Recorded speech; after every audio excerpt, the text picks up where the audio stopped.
छौरा डीजे बजा के छौरा डीजे बजा के छौरा ताक लगलै रे हाँ हाँ ताक लगलै रे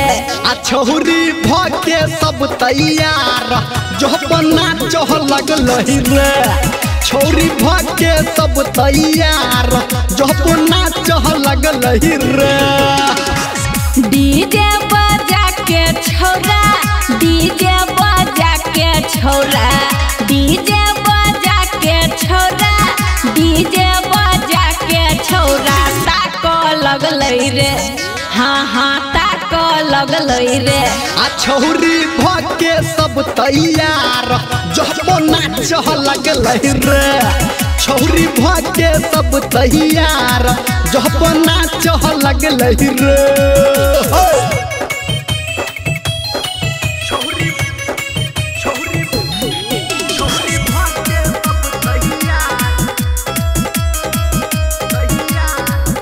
माँ गायत्री रिकॉर्डिंग स्टूडियो। हाँ खींच लगलै सेल्फी छौरा अपना मोबाइल से आगे लै पगलाई सब तोहरा स्टाइल से केना रो गे छोरी की सची रे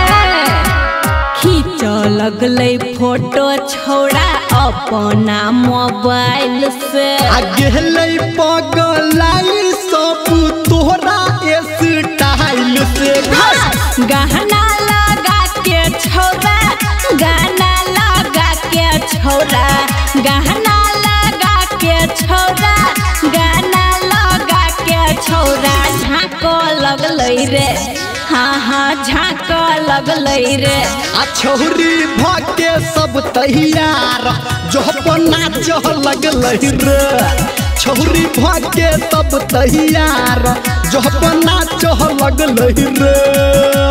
हिला देलकै सिंगिंग बाय धर्मेंद्र निर्मलिया।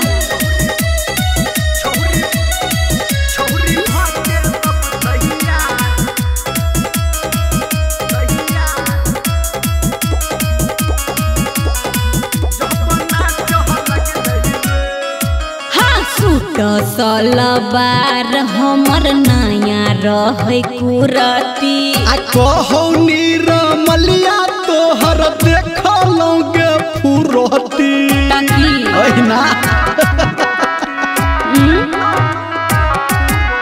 हाँ सूट सलवार हमर नया रहे कुरती आ कहौ राइटर सनटू तोहर देखलौ गे फुरती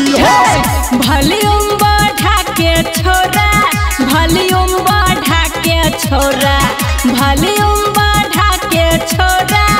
वॉल्यूम बढ़ा के छोरा झाँप लगलै रे